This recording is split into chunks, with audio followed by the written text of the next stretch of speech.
Teman-teman, ikhwan, akhwat yang dimuliakan Allah Subhanahu wa taala, kita mulai pada pagi hari ini pesantren Ramadan Baitul Arabiyah dengan pembahasan bahasa Arab yang insya Allah akan kita laksanakan selama bulan Ramadan ini.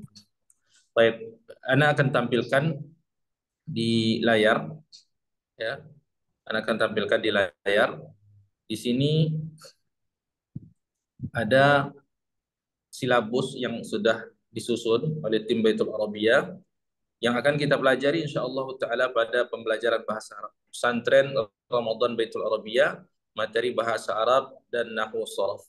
Teman-teman, ini gambaran atau kerangka umumnya untuk kita ketahui bahwasanya di dalam mempelajari bahasa Arab, baik itu percakapan ataupun nahwu sharafnya baca kitab, kita harus punya apa namanya mappingnya atau punya kerangka umumnya. Agar apa? Agar ketika kita belajar, kita tahu ya, kita tahu gambarannya, tahu apa yang step-step yang akan kita pelajari. Nah, inilah yang coba kami lakukan di Baitul Arabiyah dan alhamdulillah Baitul Arabiyah sudah apa namanya? Sudah istiqamah ya dari tahun 2020 di dalam syiar dakwah bahasa Arab. Dan alhamdulillah pada kali ini pada Ramadan ini kita mengadakan daurah atau pesantren Ramadan Baitul Arabiyah yang membahas bahasa Arab dan beberapa cabang ilmu lainnya. Baik, mudah-mudahan teman-teman bisa mengambil manfaat yang banyak pada kegiatan ini. Baik, untuk diketahui teman-teman, ini ada pertama pertemuan ya dan dibikin silabusnya pertemuan pertama. Pada pertemuan pertama atau pertemuan hari ini, apa yang akan kita pelajari? Apa yang akan teman-teman dapatkan dari materi ini? Nah, di sini yang pertama pada pertemuan pertama ini, pada pertemuan pertama ini kita akan belajar atau apa namanya mengenal pengertian ilmu nahwu dan sorof ya, pengertian ilmu nahwu dan sorof. Jadi kita harus bisa membedakan dulu ya. Dan ini kami mulai dari yang dasar ya teman-teman. Jadi mungkin kalau ada teman-teman yang sudah memiliki kemampuan atau basic, jadi kami harapkan ini bisa menjadi pengokoh ya, penguat dari basic yang sudah dia miliki. Kita mulai dari pengertian ilmu nahwu dan sorof. Apa perbedaan nahwu dan sorof? Nah, ini yang akan kita pelajari karena harus tahu kita ya eh, perbedaan di antara keduanya. Mana yang ranahnya nahwu, mana yang tugasnya atau ranahnya sorof. Baik. Kemudian materinya apa? Materi yang akan kita bahas itu nanti pembagian kalam seperti isim, fi'il, dan huruf. Kemudian kita akan membahas tanda-tanda isim. Kemudian nanti kita juga akan membahas tanda-tanda fi'il. Kemudian kita membahas isim berdasarkan jenisnya seperti muzakkar, muannas. Kemudian isim berdasarkan bilangannya, isim mufrad, musanna, serta jamak. Nah, ini menjadi dasar teman-teman. Ya, ini menjadi dasar sekali, menjadi pondasi.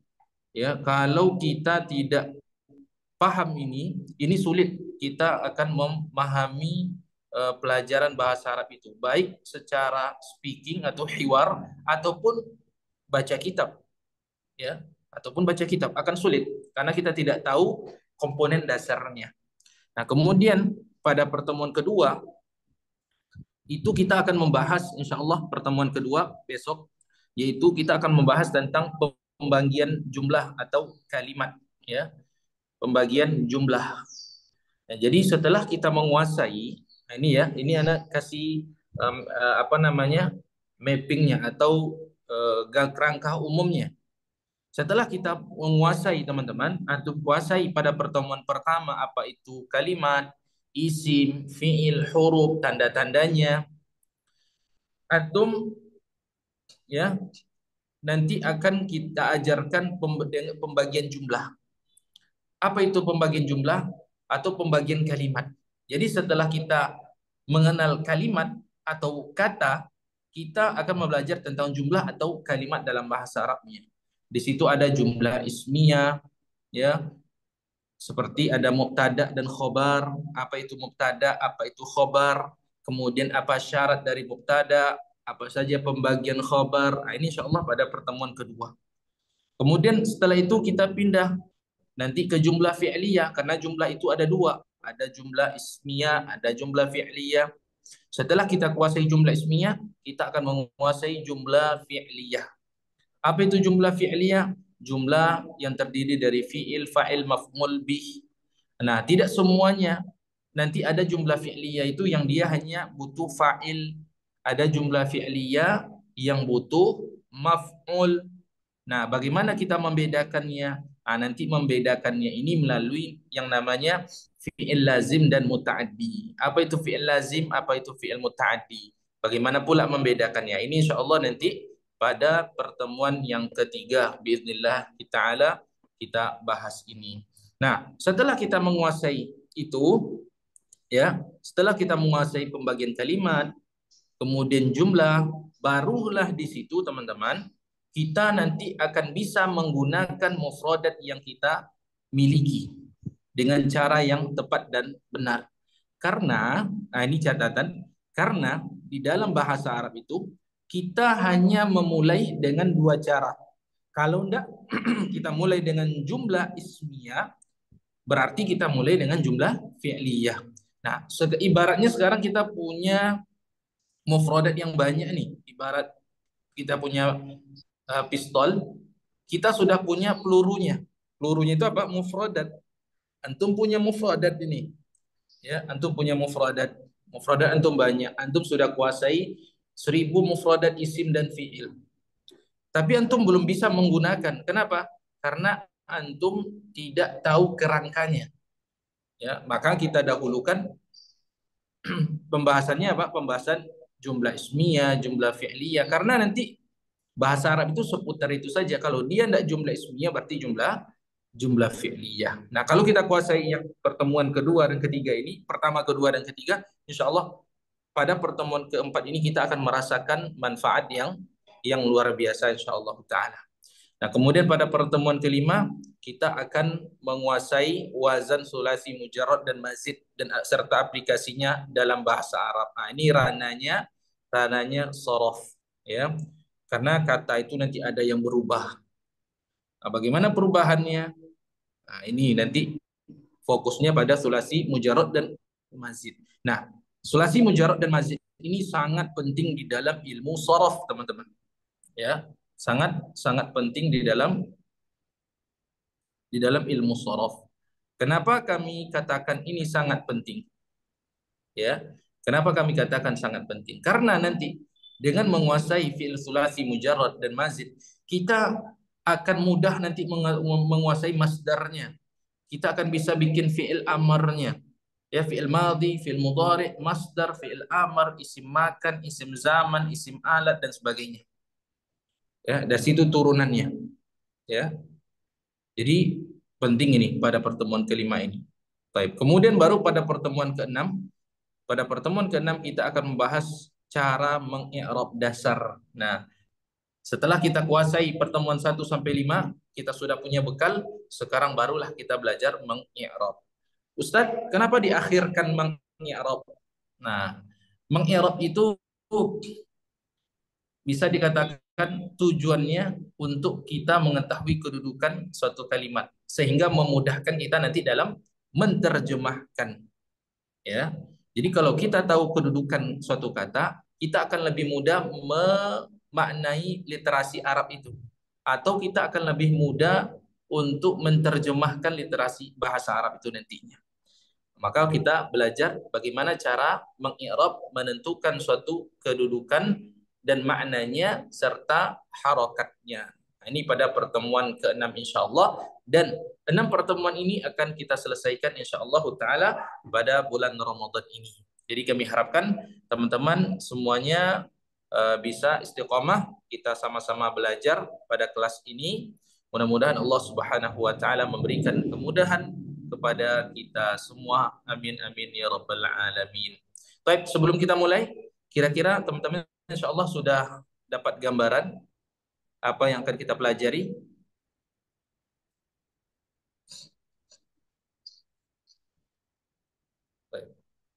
Atau sebelum kita mulai ada mungkin yang ingin bertanya?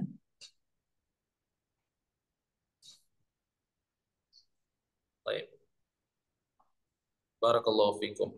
Masya Allah. Masya Allah. Baik. Kita mulai ya pada materi yang pertama kita insyaallah taala. Barakallahu fikum jami'an.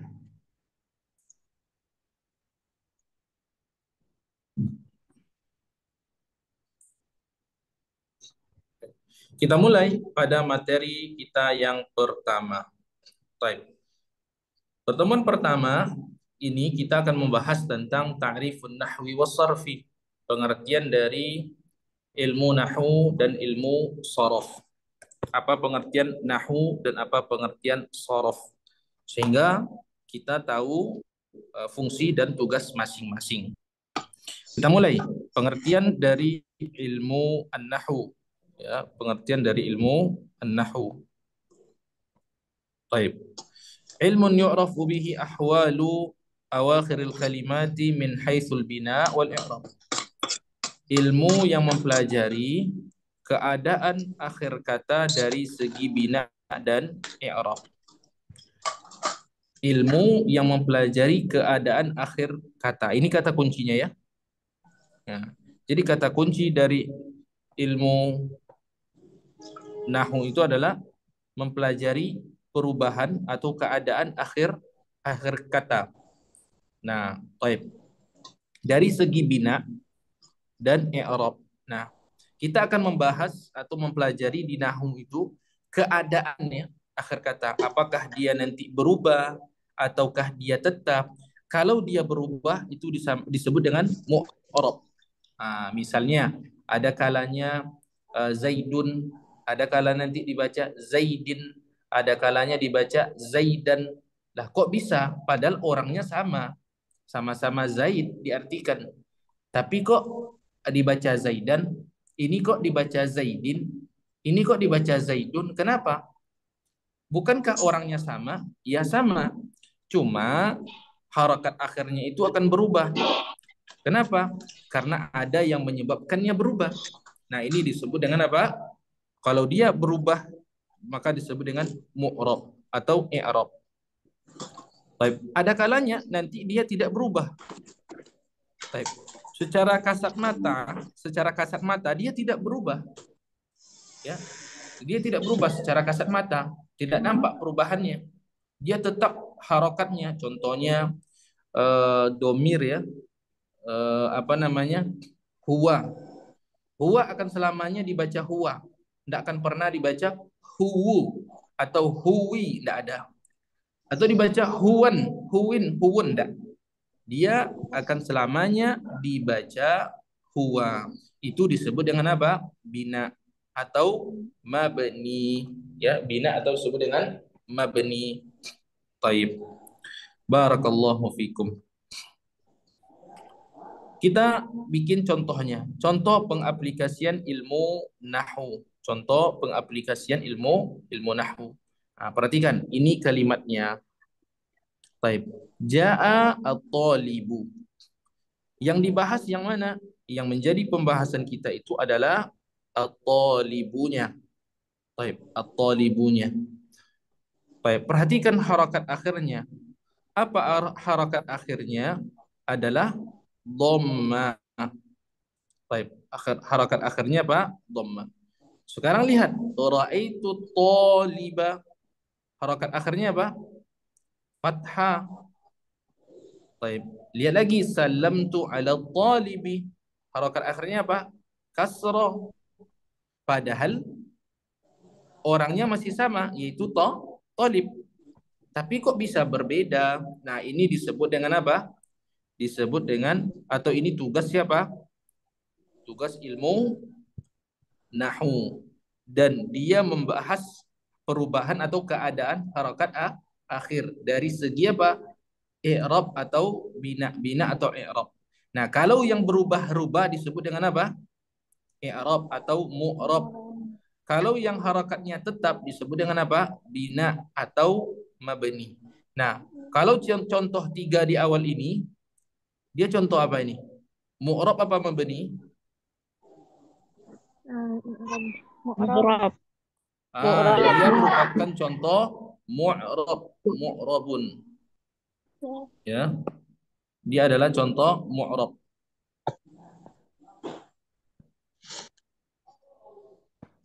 Baik. Dia merupakan contoh mu'rab berubah. Nah, sekarang kita lihat contoh yang bina atau mabni yang mana? Yang dua di bawah. Baik. Apa contohnya? Ra'aituka. Ka di sini artinya apa? Maknanya Kamu. anta. Ra'aituka anta. Baik.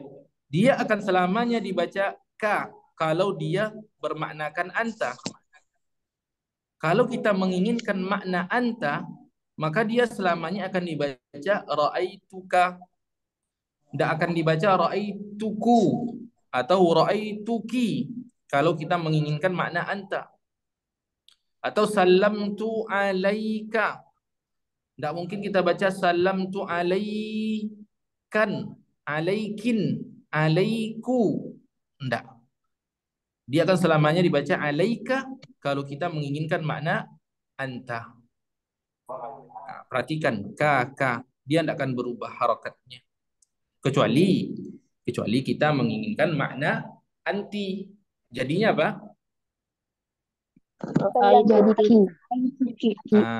Kalau kita menginginkan makna anti, berarti kita bacanya ki.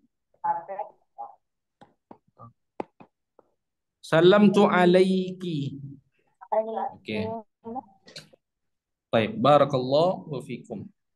Nah, inilah ya contoh dari pengaplikasian ilmu nahwu itu. Baik, contoh sederhananya. Nah, sekarang pengertian ilmu sorof dan contohnya. Perhatikan. Pengertian ilmu sorof ilmun yu'rafu bihi bunyatul kalimah atau bunyatul kalimah. Ilmu yang mempelajari bangunan sebuah kata. Nah, jadi yang dipelajari itu bentuk katanya. Kalau ilmu nahwu mempelajari keadaan akhir, harokat, dia lebih berfokus pada harokat. Kalau ilmu sharaf mempelajari apa? Bentuk katanya itu. Bangunan katanya itu. Ya, bangunan katanya. Istilahnya tuh ya, istilahnya tuh kalau kita ibaratkan ke rumah, sharaf itu adalah rumahnya. Kalau nahwu itu apa? Nahwu itu atapnya. Ya, nahwu itu atapnya. Dan antara rumah dan atap itu harus sinkron. Ya, harus sinkron. Tidak boleh atap berbeda modelnya, rumah lain modelnya. Tidak. Ya. Jadi ilmu nahwu dan sharaf itu tidak bisa dipisahkan. Maka tidak benar kalau ada orang yang bisa mengatakan ilmu sharaf lebih penting atau ada yang mengatakan ilmu nahwu lebih penting. Enggak. Nahwu sharaf itu satu paket. Ibarat kita punya rumah, sharaf itu dinding dan bangunan rumah, nahwu itu atapnya. Kalau kita punya rumah, punya dinding, punya rumah tapi nggak ada atapnya, ya tidak sempurna. Kita juga akan kebasahan dan kepanasan. Baik. Barakallahu fikum. Nah, ini contohnya kita bikin. Ja'a at-talibu.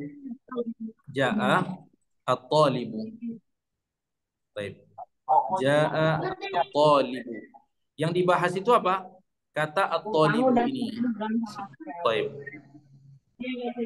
Dia merupakan isim mufrad bentuk satu. Baik. Kemudian dia punya asal kata. Nah, nanti kita akan lihat metamorfosisnya, ya. Tolibu itu dari apa? Dari kata tolaba. Dari kata tolaba. Nah, dari kata tolaba ini nanti akan banyak turunannya. Tolaba, yatlubu, tolaban, tolibun, matlubun, matlabun, dan sebagainya. Ya. Kemudian contohnya lagi, sederhananya kata tolibun ini akan berubah menjadi apa? Ini karena apa? Duanya tolibani. Tolibani. Dari tolibuna berubah menjadi apa? Apa ada? Kenapa Tolibuna, ini? tulabun. Tullabun. Atau tolibuna boleh. Tolibuna. Iya, tapi ada suara. Tolibuna. Nah, akan berubah. Lihat, ini tolibun. Ini tolibani. Jayid. Kemudian ini tullabun. Tolibuna. Dia udah berbeda. Ya. Nah, ini kerja siapa yang merubah bentuk kata ini? Kerja ilmu sorof. Baik, ilmu nahu gimana kerjanya? Kalau ini kita katakan sorofnya. Kalau nahunya gimana? Nahunya dari talibun nanti berubah menjadi to. Ini kan biasa hidup semalaman. Jadi to, sebentar. Nah, dari talibun menjadi taliban. Dari talibani menjadi to. Hidup semalaman begini. Li Ya, kebakaran. bai talibaini. Nah, tullabun menjadi apa? Tulaban. Tullaban. Ah, ini kerja siapa ini? Nahu. Nahu. Ah, kerja nahu. Ah, jadi kerja sorof merubah bentuk katanya, ya, berubah bentuk katanya, bangunannya. Nah, yang merubah harokatnya siapa? Nahu. Kalau sorof bangunan. Kalau nahu harokat. Baik.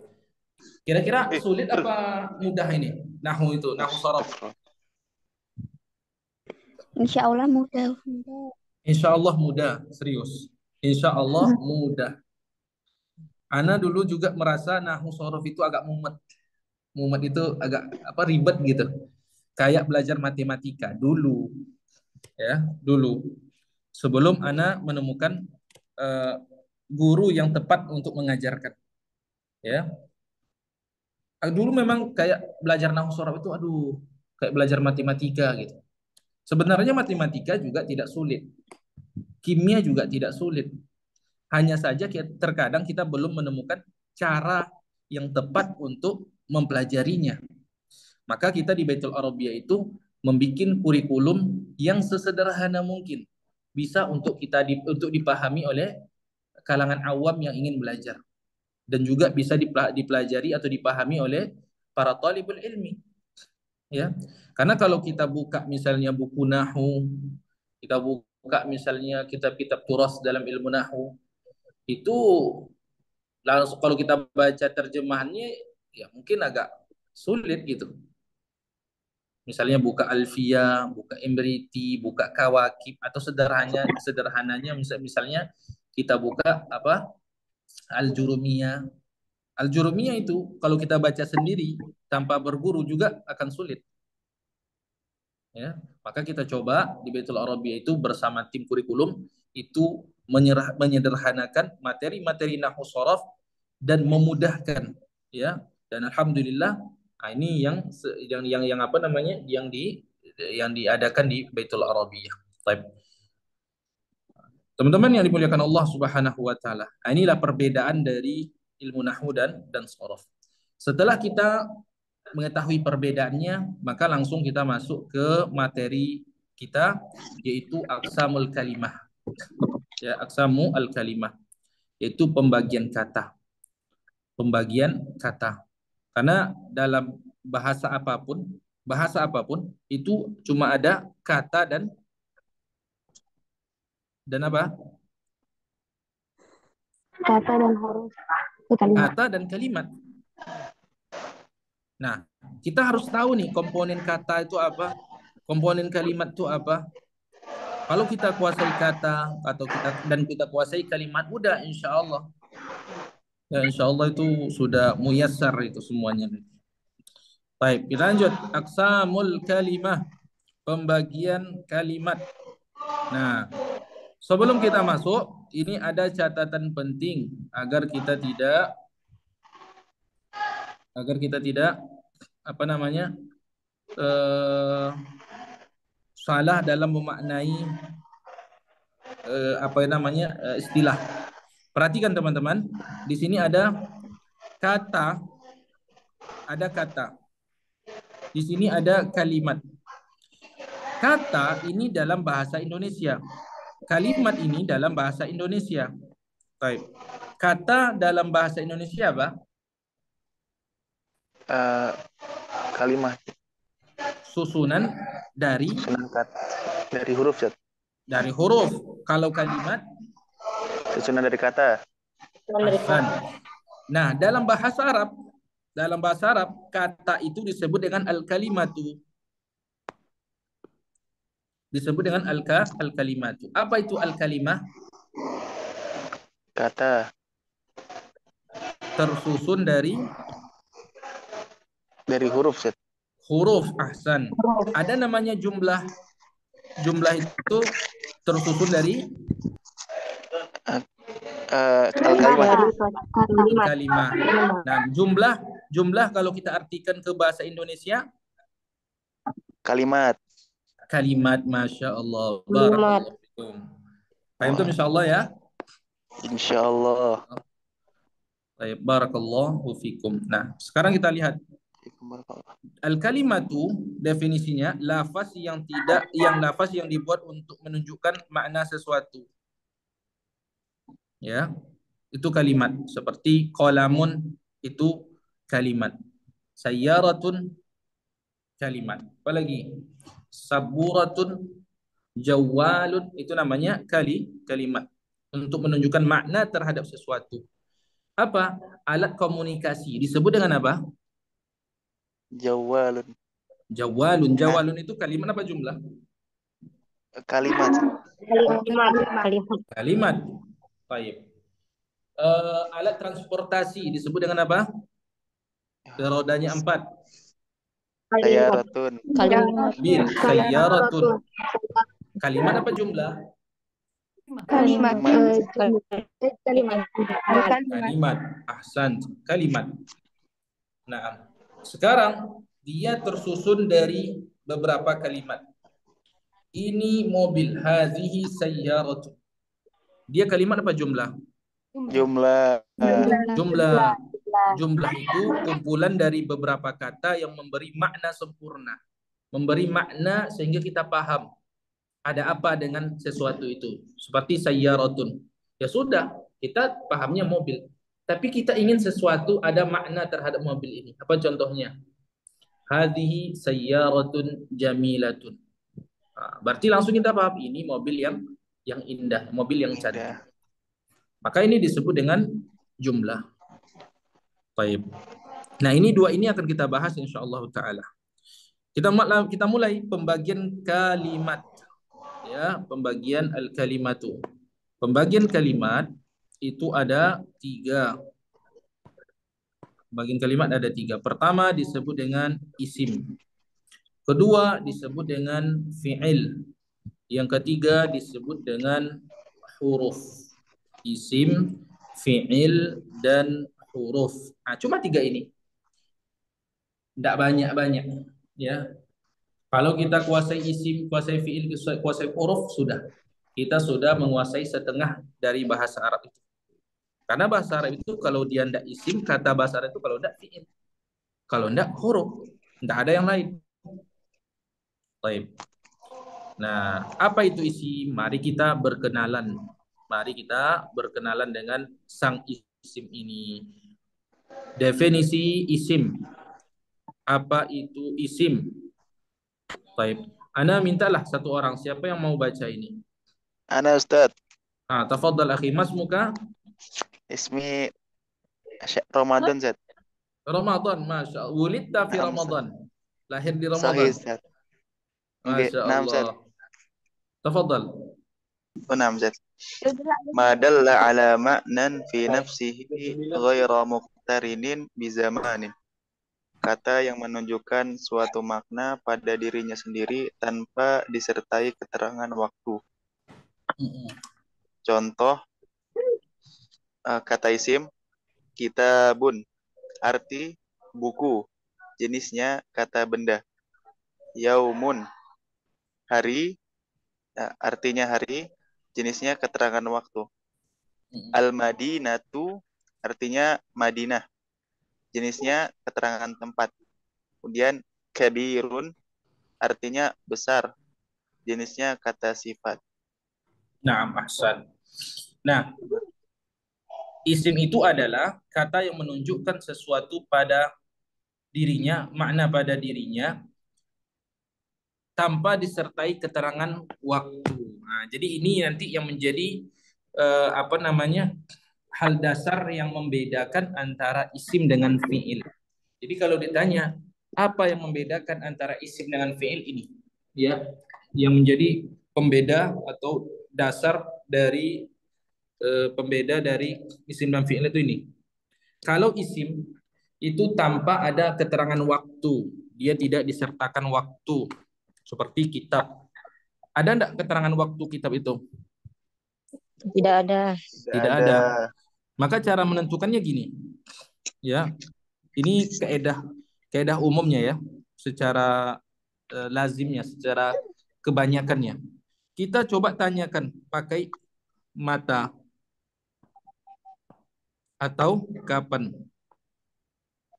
Kalau dia tidak bisa dijawab dengan mengatakan kapan, berarti dia isim. Tapi kalau dia bisa dijawab, ada waktunya, berarti dia bukan isim. Nanti mungkin dia masuk fi'il. Contohnya, kitab. Mata kitab, kapan kitab? Nyambung nggak? Tidak. Tidak. Berarti kitab itu isim. Anggaplah misalnya kita lagi nggak tahu maknanya nih. Anggap kita nggak tahu maknanya. Ya, kita tanya, mata kitab, kapan kitab? Ya, kapan kitab? Nggak nyambung. Mata yaumun, kapan hari? Matal Madinah, kapan Madinah? Kapan kabir, besar? Di sini sifatnya. Dia tidak bisa dijawab. Maka kalau dia tidak bisa dijawab berarti isim. Kalau bisa dijawab, kapan pergi? Kemarin. Berarti pergi itu fi'il. Fiil. Oke. Namun ulama sudah menetapkan ada tanda-tanda yang kita harus ketahui. Apa saja tanda-tandanya? Ini. Tanda-tandanya adalah tanwin. Ya, tanwin. Perhatikan. Tanwin, dhammataini, fathataini, kasrataini, kitabun, kitaban, kitabin, kitaban, kitabun. Itu merupakan tanda isim. Baik. Sekarang kita buka Al-Quran misalnya, atau buka kitab bahasa Arab yang ada harokatnya. Ya, karena kita pemula, kita buka.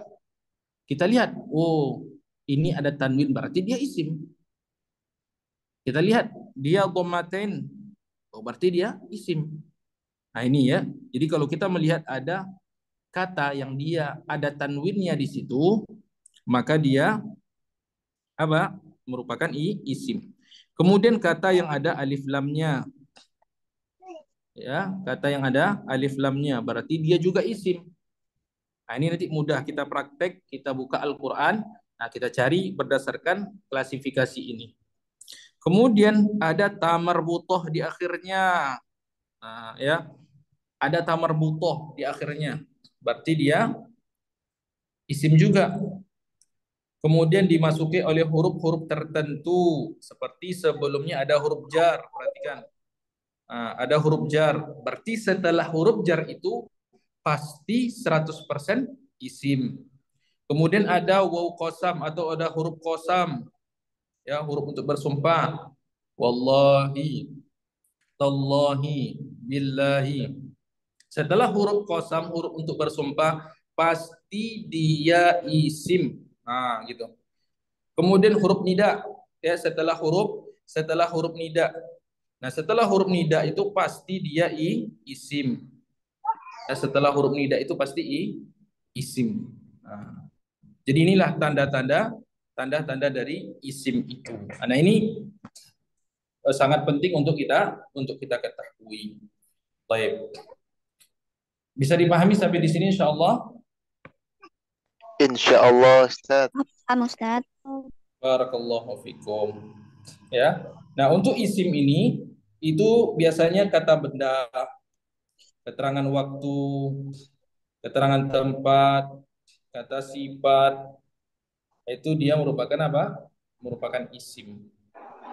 Baik, barakallahu fikum. Nah, ini ya pembagian kalimat ada 3 isim, fiil, huruf, dan kita sudah bahas tentang isimnya. Baik. Sekarang kita masuk. Nah, ini ya penting yang menjadi pondasi dasar juga di dalam memahami bahasa Arab itu. Apa? Aqsamul ismi bi'tibari naw'ihi. Mengetahui pembagian isim berdasarkan jenisnya. Ya, mengetahui pembagian isim berdasarkan jenisnya. Jadi, kalau dalam bahasa Indonesia untuk jenis itu sama semuanya. Laki-laki perempuan sama.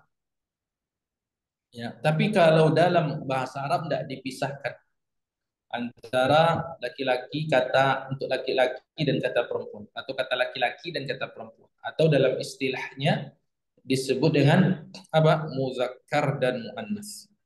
Muzakkar itu adalah untuk laki-laki.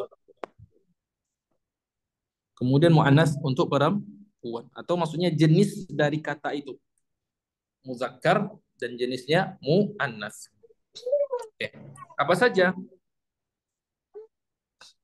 Muslimun itu muzakkar. Ahmadu, Hamzatu, Baitun, Sabrun. Muannas gimana? Muslimatun, Fatimatu, Zainabu, Madrasatun, Salatu. Oke, sekarang Ustadz, ada nggak cara membedakannya? Ada.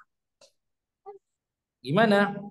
Kita kenali ciri-ciri muannas. Kita kenali ciri-ciri muannas, kita hafal ciri-ciri muannas. Kalau dia tidak ada pada muannas, berarti dia muzakkar. Gitu. Kita kuasai, kita hafal materi ini, ciri-ciri muannas. Kalau dia tidak ada pada yang kita hafal, berarti dia apa? Muzakkar. Mari kita lihat. Ciri-ciri muannas apa saja? Ada ta al-marbutoh di akhirnya selain nama laki-laki. Ya. Ta marbutoh. Semua ta marbutoh muannas kecuali kalau dia untuk nama laki-laki. Laki-laki. Apa contohnya? Musailamah. Musailamah, Hamzah, Tolhah. Tolha. Umar bin Khattab. Umar muzakkar. Tidak ada tamar butohnya. Yang ada tamar butoh tapi dia nama laki-laki. Tolha, Hamzah, Musailamah. Ya. Itu walaupun ada tamar butoh, dia bukan muannas, tapi muzakkar. Oke, berarti kaidahnya semua tamar butoh itu muannas kecuali untuk nama laki-laki. Laki-laki. Iya, muslimatun, madrasatun, fatimatun. Nah, ini pentingnya apa? Pentingnya nanti kita mengetahui teman-teman, apakah kita pakainya haza atau hazihi, haza muslimatun atau hazihi, zalika atau tilka. Nanti kita penggunaan domir. Maka belajar muzakkar muannas ini sangat urgen karena nanti akan berpengaruh di dalam hiwar kita, dalam kita membaca dan sebagainya. Ya. Baik. Kemudian nama wanita, baik dia pakai tamar butoh ataupun tidak, yang jelas nama wanita. Baik. Zainab, Aisyah, Siti, Dinda, Ayu. Yang jelas dia nama wanita, maka dia muannas. Baik. Pertanyaannya, Ilham. Ilham muzakkar apa muannas? Zakar. Zakar. Muanas. Muzakkar. Zakar. Zakar. Ilham nama laki-laki. Ilham. Ilham kalau di Indonesia itu muzakkar. Tapi kalau di Arab ilham itu muannas. Ana udah banyak menemukan di media sosial itu nama orang Ilham ternyata dia Perempuan. Cowok. perempuan. Cewek. Oh, perempuan. Iya. Tapi orang Arab Ana tengok. Ya. Ilham misalnya Ilham siapa Al-Qahtani, Ilham Utaibi dan sebagainya misalnya. Nah, ternyata dia perempuan. Ilham kok Ilham namanya. Kalau di kita Ilham itu muzakkar. Cowok Nah, muzakkar. terus gimana ini? Dia masuknya kemana? Dia Maka tergantung kita tempat. menyesuaikan. Tergantung kita lihat. Tergantung Kita tempat. lihat orangnya. Kalau di kita itu muzakkar, ya berarti kita pakai Kalau di muzakkar. Arab muannas. Kalau di Arab muannas ya muannas. Ya, atau mungkin di ini ada nama orang Zainab tapi dia muzakkar. Waduh. Ada nggak? Gak ada, Ustaz. Nggak ada. Belum ditemukan. Belum ditemukan. Kalau nama yang mustarak itu apa kira-kira di Indonesia? Nama yang dipakai laki-laki dan perempuan. Kalau di Indonesia. Oh, ini. Firdaus, Nanda. Arafa. Nanda, betul Nanda, Rizki, Arafa. Rizki, Arafa.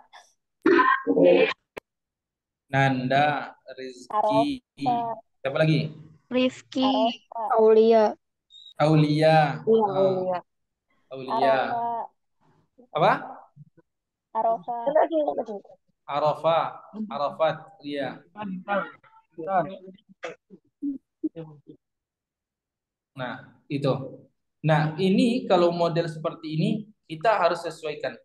Ya, harus sesuaikan dengan tempatnya. Kalau dia ternyata perempuan berarti dia maksudnya muannas. Kalau orangnya dipakai untuk laki-laki berarti muzakkar. Baik. Kemudian anggota badan yang berpasangan. Yadun, rijlun, fakhizun, ainun, uzunun, dia muannas. Kemudian sifat yang khusus untuk perempuan seperti haidun, hamilun, murdiun. Haidun, jangan katakan imra'atun haidatun, enggak. Tapi ya, imra'atun haidun, wanita yang haid. Kenapa enggak pakai ta marbuthah? Karena kata haid itu sifat khusus untuk perempuan, enggak ada laki-laki yang haid. Ya. Kemudian hamilun sifat khusus untuk perempuan, maka dikatakan imra'atun hamilun, bukan hamilatun. Ya, imra'atun hamilun. Rajulun hamilun, boleh enggak kita katakan rajulun hamilun? Gak boleh, Zat. Nah, kalau kita katakan rajulun hamilun dengan makna hamil, enggak boleh, karena enggak ada laki-laki yang hamil. Tapi kalau hamil ini dimaknakan membawa, dari kata hamala yahmilu, ya dari kata hamala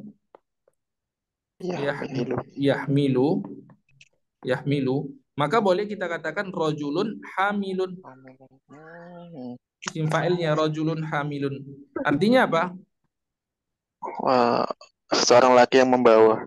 Membawa. Seorang laki-laki yang membawa, misalnya bawa barang, bawa tas, bawa apa gitu, boleh. Kalau perempuan yang membawa, hamilatun. Baru imra'atun hamilatun. Nah, imra'atun hamilatun. Kalau imra'atun hamilatun artinya bukan perempuan hamil, tetapi Si perempuan itu Perempuan yang Perempuan yang membawa. membawa. Perempuan yang membawa. Nah, kemudian murdi'un, menyusui, ya. Baik. Kemudian berwazankan fu'la, fa'la dan fa'la'u.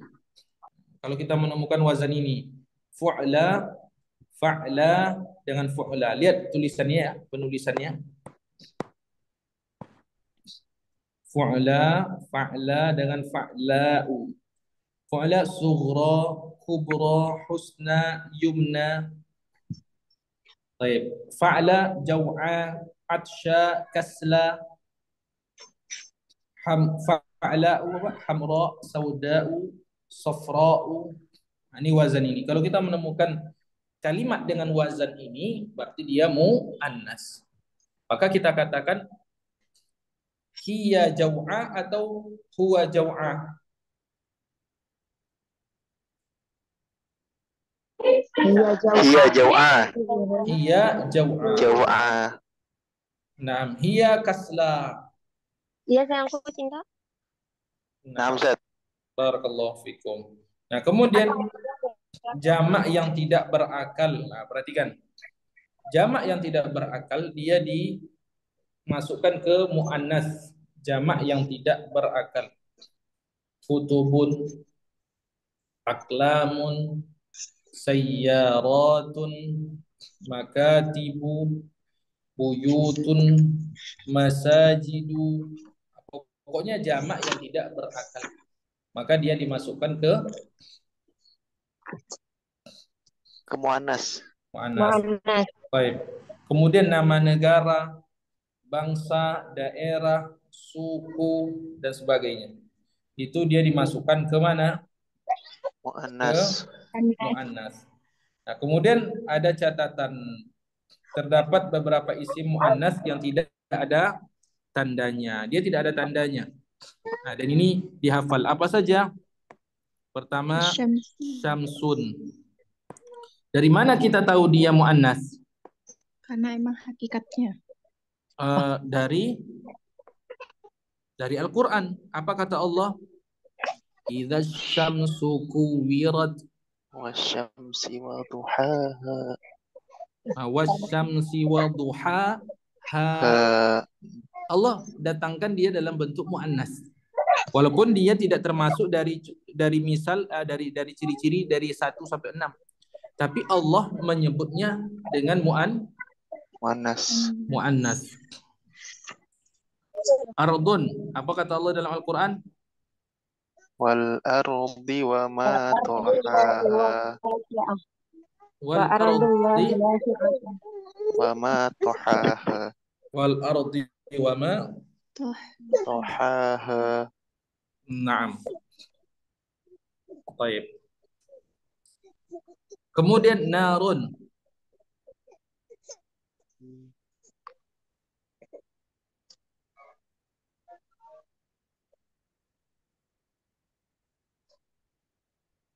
Hilang.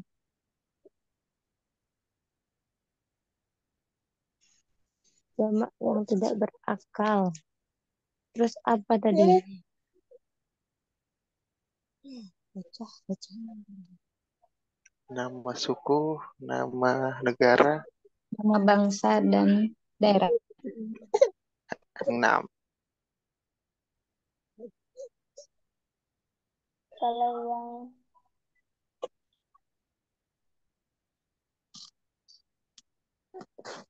yang ada Syamsun itu termasuk catatan terdapat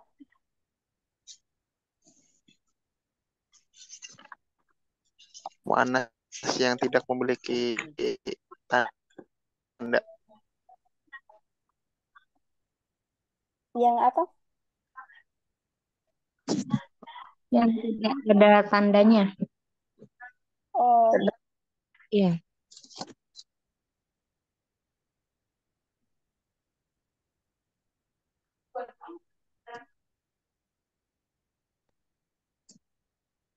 Baik, afwan ya, tadi ada gangguan. Baik, kita lanjut. Ya naru, apa kata Allah? Kuni bardaw wa salaman ala Ibrahim. Kuni barda wassalam ala Ibrahim. Wassalaman ala Ibrahim, ya kan? Nah, Allah khitab api itu dengan apa? Muannas. Kun Jahannam. Apa kata Allah dalam Al-Quran?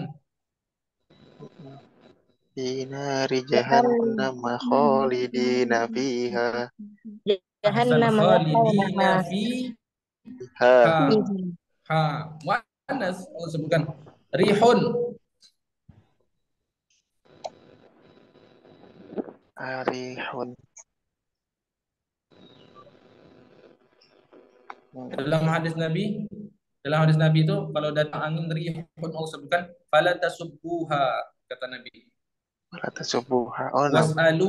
Was'alu khairaha wala tasubbuha. Ketika datang angin rih, was'alu khairaha, maka mintalah kebaikan yang datang darinya, yang dibawanya, wala tasubbuha, dan jangan kalian mencela angin tersebut, rih. Itu kata Nabi. Bi'run. Nah, bi'run apa? Sumur Apa dalilnya? Apa syahidnya gitu? dari bi'run mu'attalatun bi'run mu'attalatun wa qasrun musyid. Apa? Coba diulang. Bi'run mu'attalatun Bi'run apa? Mu'attalatun. mu'attalatun. Mu'attalatun. Di dalam apa? Al-Quran? Surah Al-Hajj. Surah Al-Hajj. Naam. Bi'run mu'attalatun. Baik. Ka'sun. fi ka'sin ka'sun.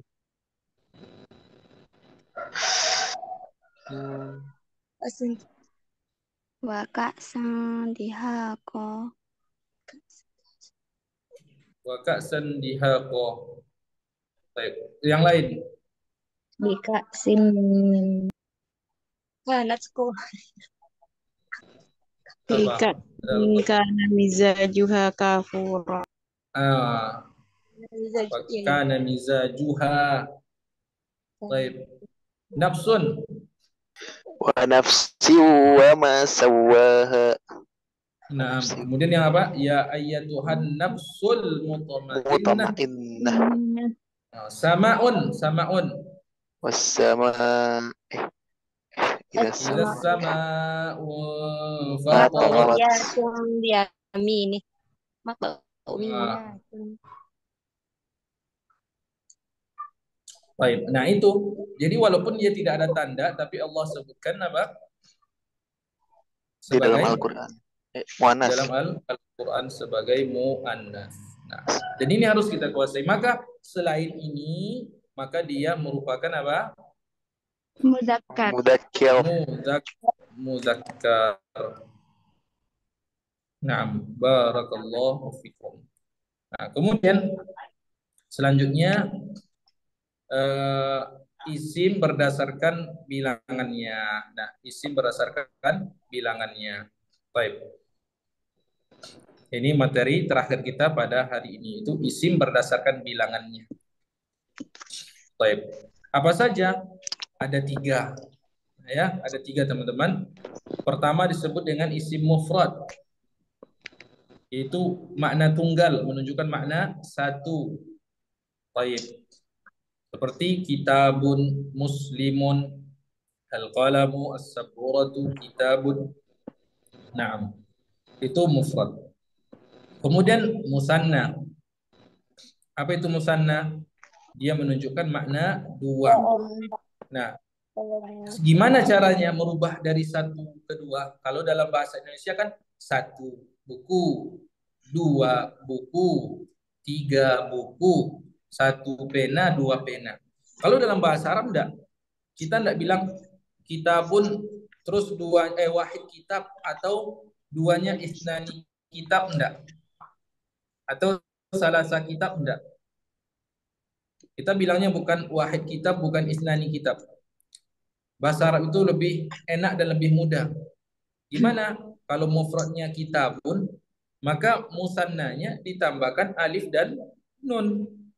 Atau ya dan nun. Contohnya, kitabun menjadi apa? Kitabani. Menjadi kitabani.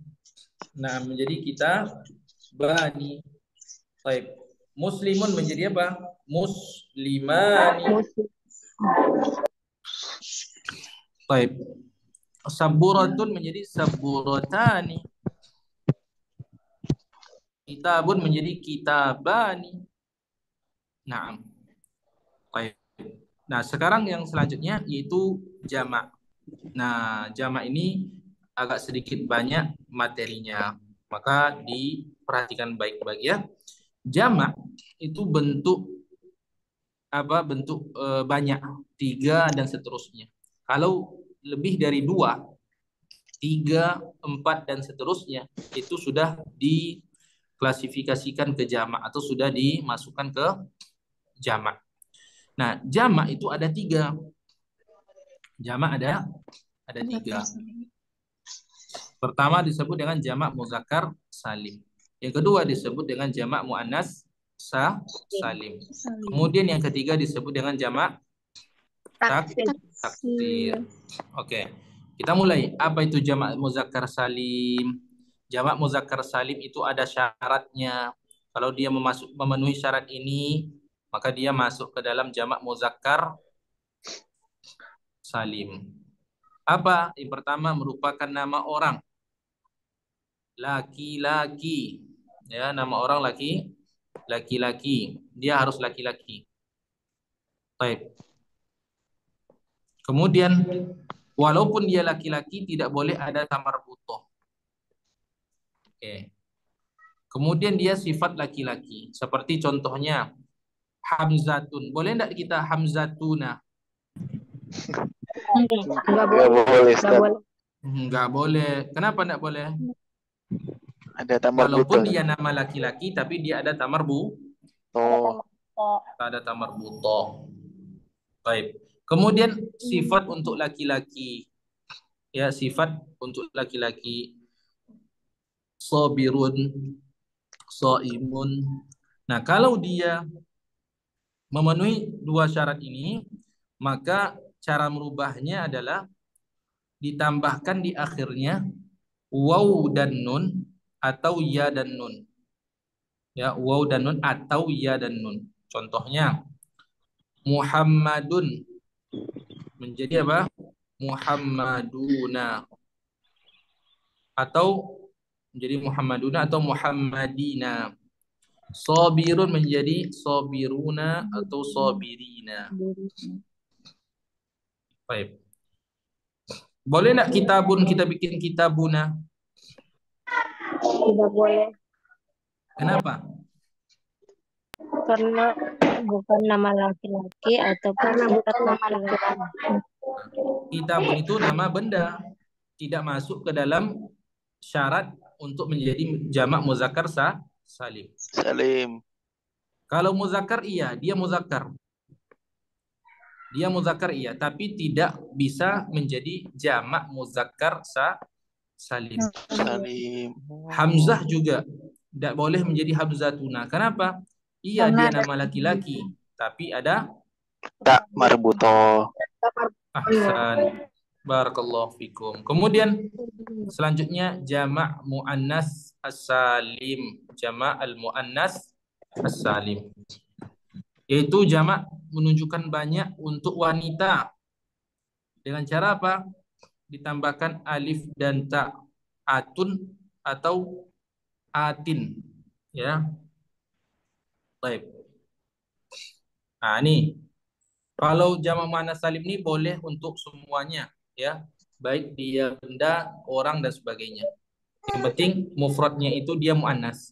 Seperti sayyaratun menjadi sayyaratun atau sayyaratin. Nah, kapan dibaca tun, kapan dibaca tin, kapan dibaca Muhammadina, kapan dibaca Muhammaduna, itu nanti tugasnya siapa? Tugasnya nahwu. Dan insya Allah kita pelajari itu pada pertemuan yang ke-6, yaitu belajar alamatul i'rab dan cara mengi'rabnya insya Allah taala. Baik. Nah, kemudian yang terakhir itu jamak taksir. Ya, jamak taksir. Apa itu jamak taksir? jamak yang diperkira-kirakan. Yang tak beraturan. Jamak yang tidak mempunyai pola, tidak beraturan. Jamak yang tidak memiliki aturan. Jamak yang tidak memiliki pola. Maksudnya gimana? Kalau tadi jamak muzakkar salim, jamak muannas salim, ada ketentuannya. Tambah alif waw dan nun untuk jamak muzakkar salim, tambah alif dan ta untuk jamak muannas salim. Salim. Nah itu. Sekarang jamak taksir ini tidak ada polanya, tidak bisa kita bikin seperti dua di atas. Nah, kita lihat contohnya. Kitabun, jamaknya apa? Kutubun. Kutubun. Qalamun, jamaknya apa? Aqlamun. Masjidun, masajidu. Maktabun, makatibu. Hakabun, abaun, dan seterusnya. Nah, beda-beda. Ya, beda-beda. Nah, terus Ustadz gimana supaya bisa saya tahu jamak taksir ini? Gimana caranya? Nah, jamak taksir ini dalam istilahnya itu sama'i. Sama'i. Apa itu sama'i?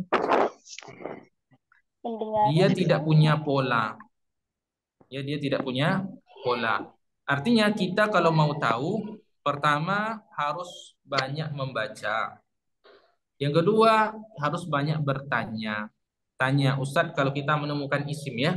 Nah, ini juga salah satu cara yang akan kita berikan nanti pada pertemuan yang keempat insya Allah. Itu antum harus banyak nanya. Nanya apa? Nanya jamak. Antum tanya, misal antum dapat mufradat. Antum tanya apa sinonimnya, apa antonimnya, apa jamaknya, terus dicatat. Ya, karena hal ini itu tidak diberikan, tidak diajarkan. Bukan tidak diajarkan ya. Tidak ada materi khusus untuk mengajarkannya. Tetapi dengan cara kita banyak bertanya lah, dengan cara kita banyak membaca lah, kita akan dapat seperti itu. Baik. Ya, barakallahu fikum. Nah, ini materi kita pada hari ini. Alhamdulillahirabbil alamin. Baik. Kira-kira gimana? Mudah insyaallah ya pelajaran nahwu sharaf itu? Masya Allah. Insya Allah, Zat. Ditaufiqillah, Zat. Alhamdulillah. Dapatkan gambarannya? Alhamdulillah, Zat. Alhamdulillah. Barakallahu fikum. Oke, sebelum kita tutup, Ana pengen kasih tugas. Pengen kasih tugas ke antum dan besok akan Ana tanya. Naam, Zat. Tugas pertama, silakan dicatat ya. Tugas pertama. Oh, naam, Zat. Silakan dicatat. Cari Naam, Zat. contoh isim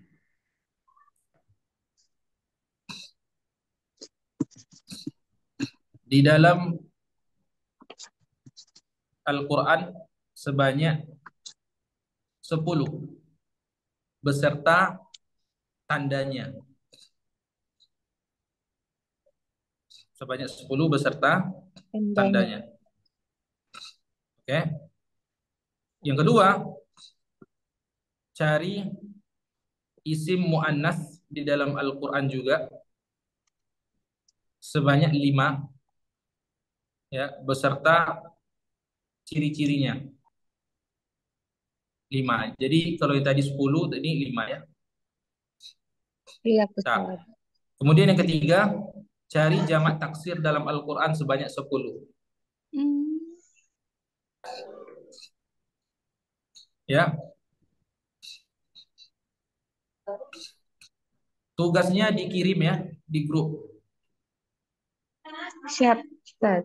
Oke, tugasnya bikin nama, kemudian tugasnya dikirim di grup. Berarti ciri-ciri isim dalam Al-Quran 10, kemudian mu'annas 5, kemudian jamak taksir 10. Nah, harus dari Al-Quran. Baik. Barakallahu fikum jami'an. Bisa dipahami insyaallah teman-teman semua ya? Naam, insyaallah, Zat. Barakallahu fikum.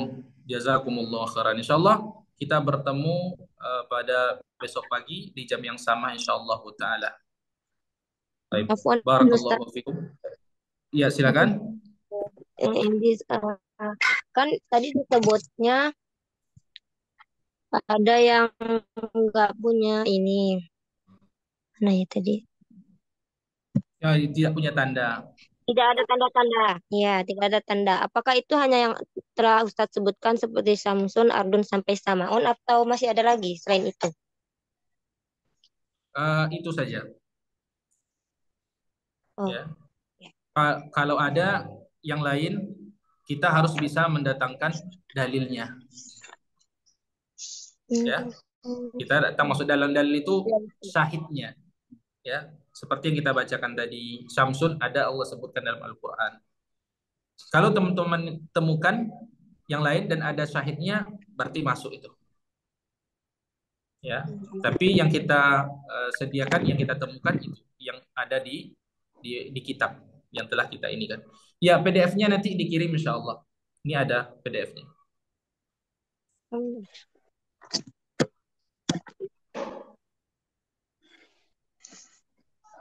Nama Ustadz, syukron. Barakallahu fiikum. Afwan. Baik. Barakallahu fiikum wa jazakumullah khairan. Kita tutup ya pertemuan kita dengan doa kafaratul majlis. Insyaallah besok jam 8 bismillah taala. Subhanakallahumma wa bihamdika asyhadu an la ilaha illa anta astaghfiruka wa atubu ilaik. Assalamualaikum warahmatullahi wabarakatuh.